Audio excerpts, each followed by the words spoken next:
चलिए दोबारा आपको चमोली के उसी कार्यक्रम में आपको लेके चलते हैं जहां पर थोड़ी देर पहले मुख्यमंत्री पुष्कर सिंह धामी ने कार्यक्रम को संबोधित किया। वहीं मौके पर मौजूद पीएम नरेंद्र मोदी क्या कुछ कह रहे हैं अपने संबोधन में, आइए आपको सुनवाते हैं। इस पहले प्रहरी गांव को याद कर रहा हूं ऐसा नहीं है।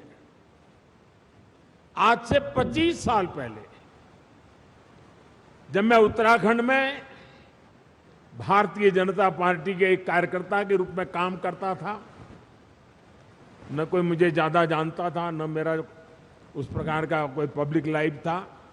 मैं संगठन के लोगों के बीच में ही अपना जीवन गुजारता था, काम करता था।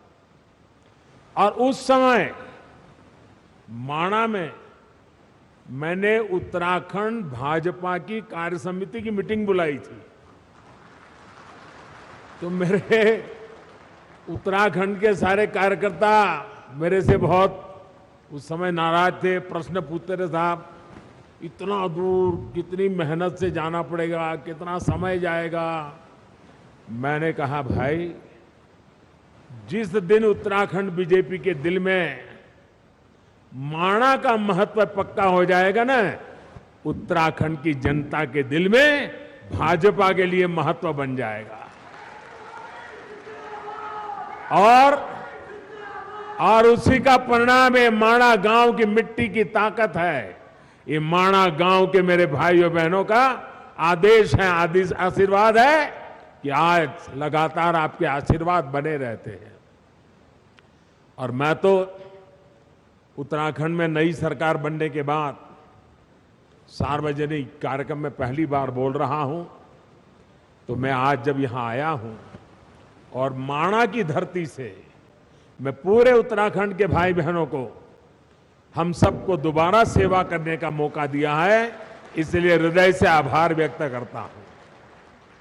साथियों, 21वीं सदी के विकसित भारत के निर्माण के दो प्रमुख स्तंभ हैं। पहला, अपनी विरासत पर गर्व,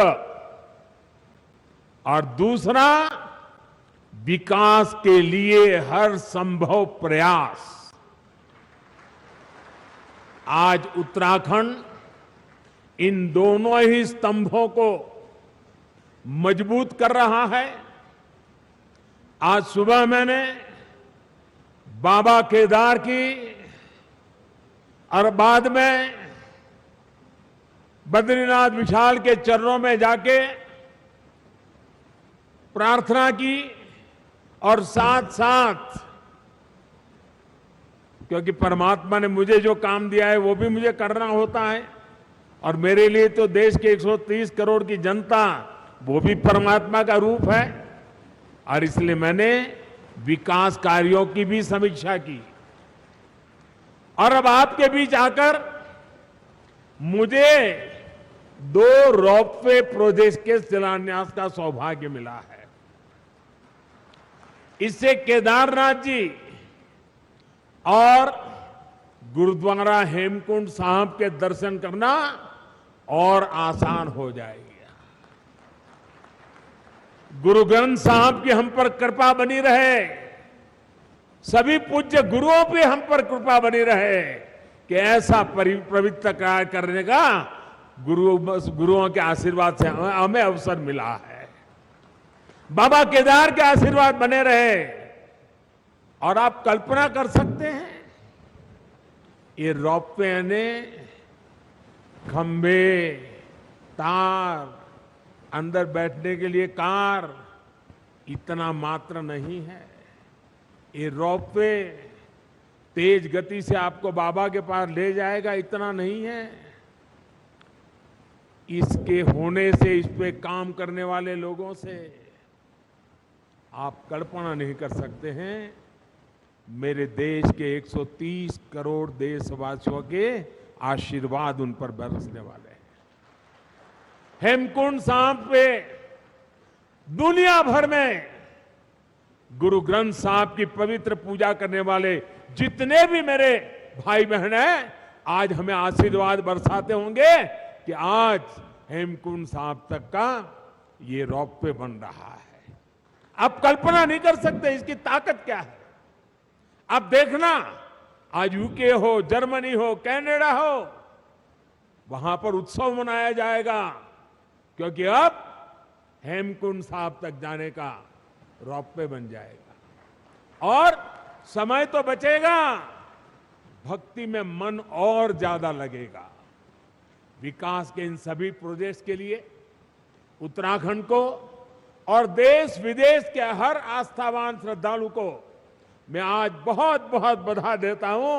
और गुरुओं की कृपा बनी रहे, बाबा केदार की कृपा बनी रहे, बद्री विशाल की कृपा बनी रहे, यही, और हमारे सभी श्रमिक साथियों को भी शक्ति मिले ताकि वे भी पूरी ताकत से समय सीमा में इस काम को पूरा करें।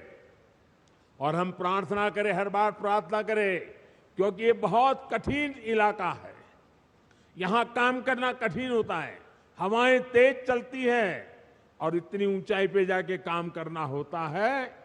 परमात्मा से प्रार्थना करें कि इस पूरे काम के दरमियान कोई एक्सीडेंट न हो जाए, किसी हमारे साथी का नुकसान न हो जाए, ये हम प्रार्थना करते रहे। और जिस भी गांव के पास वो काम करते हैं, वो भगवान का काम कर रहे हैं, आप उनको संभालना, उनको मजदूर मत समझना, उनको मजदूर मत समझना, ये मत समझना कि उनको पैसे मिल रहे हैं, काम कर रहे हैं, जी नहीं, वो परमात्मा की सेवा कर रहे हैं, वो आपके गांव के मेहमान हैं, कठिन काम करने वाले हैं, उनको जितना संभालोगे काम उतना तेजी से होगा। करोगे ना, इनको संभालोगे ना, अपने संतानों की तरह संभालोगे, अपने भाई बहन की तरह संभालोगे। साथियों, आज मैं बाबा केदार के धाम में गया था, तो वहां जो श्रमिक भाई बहन काम करते थे, उनसे भी मुझे बातचीत करने का मौका मिला।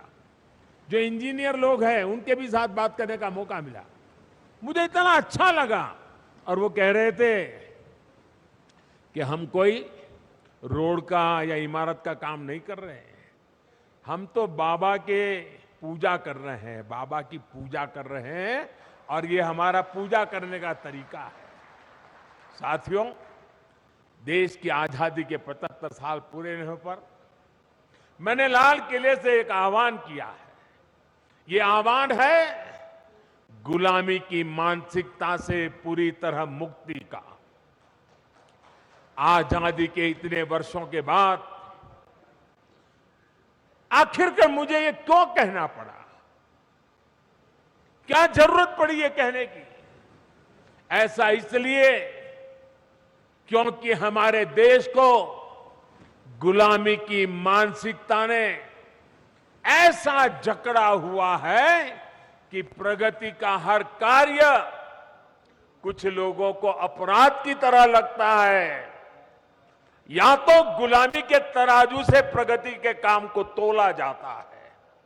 इसलिए लंबे समय तक हमारे यहां अपने आस्था स्थलों के विकास को लेकर एक नफरत का भाव रहा। विदेशों में वहां की संस्कृति से जुड़े स्थानों की ये लोग तारीफ करते करते नहीं थकते, लेकिन भारत में इस प्रकार के काम को हेय दृष्टि से देखा जाता था। इसकी वजह एक ही थी, अपनी संस्कृति को लेकर हीन भावना, अपने आस्था स्थलों पर अविश्वास, अपनी विरासत से विद्वेष। और ये हमारे समाज में आज बड़ा हो ऐसा नहीं है। आजादी के बाद सोमनाथ मंदिर के निर्माण के समय क्या हुआ था वो हम सब जानते हैं। इसके बाद राम मंदिर के निर्माण के समय इतिहास से भी हम भली भांति परिचित हैं। गुलामी की ऐसी मानसिकता ने हमारे पूजनीय पवित्र आस्था स्थलों को जर्जर स्थिति में ला दिया था। सैकड़ों वर्षों से मौसम की मार सहते आ रहे पत्थर, मंदिर स्थल, पूजा स्थल के जाने के मार्ग, वहां पर पानी की व्यवस्था हो तो उसकी तबाही, सब कुछ तबाह होकर के रख दिया गया था। आप याद करिए साथियों, दशकों तक हमारे आध्यात्मिक केंद्रों की स्थिति ऐसी रही, वहां की यात्रा जीवन की सबसे कठिन यात्रा बन जाती थी। जिसके प्रति कोटि कोटि लोगों की श्रद्धा हो, हजारों साल से श्रद्धा हो, जीवन का एक सपना हो कि उस धाम में जाकर के मत्था टेक के आएंगे, लेकिन सरकारें ऐसी रही कि अपने ही नागरिकों को वहां तक जाने की सुविधा करने का उनको जरूरी नहीं लगा। पता नहीं कौन सी गुलामी की मानसिकता ने उनको जकड़ के रखा था। यह अन्याय था कि नहीं था भाइयों? यह अन्याय था कि नहीं था? ये जवाब आपका नहीं है, ये जवाब 130 करोड़ देशवासियों का है। और आपके इन सवालों का जवाब देने के लिए ईश्वर ने मुझे ये काम दिया है।